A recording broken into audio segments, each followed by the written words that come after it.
దేవునిపై భారం మోపటం అంటే అర్థం ఏమిటి? మీరు ఎలా వ్యవహరిస్తున్నారు? దీనికి ఇస్లాం చూపే పద్ధతి ఏమిటి?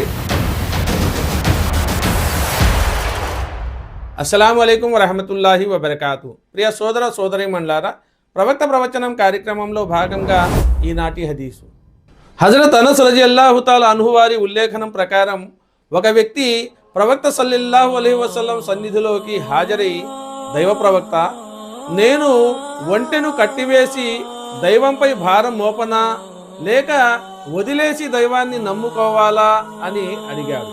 అది విని ప్రవక్త సల్లల్లాహు అలైహి వసల్లం వారు దాన్ని కట్టివేసి ఆ తరువాత దైవంపై భారం పెట్టుకో అని అతనికి ప్రబోధించారు.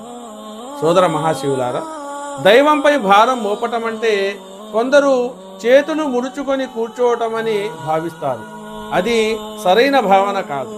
మనిషి తాను చెయ్యవలసిన ప్రయత్నాలన్నీ చేసి, తీసుకోవలసిన జాగ్రత్తలన్నీ తీసుకొని ఆ తరువాత తన కార్య ఫలితాన్ని దైవానికి వదిలివేసి భారం ఆయనపై మోపానని అంటే అందులో అర్థం ఉంది. సోదర మహాశివులారా, ప్రపంచం క్రియారంగం.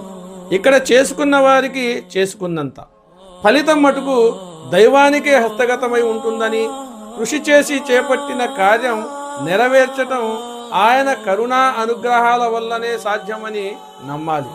మన ప్రయత్నం మనం చేస్తూ ఫలితం కొరకు దైవంపై భారం మోపుతూ జీవించే అవకాశాన్ని ఆ దైవం మనందరికీ కలుగజేయాలని కోరుకుంటూ మరొక హదీసుతో మిమ్మల్ని మళ్ళీ కలిసే ప్రయత్నం చేస్తాను. అంతవరకు సెలవు. అస్సలాము అలైకుం వరహమతుల్లాహి వబరకాతుహు.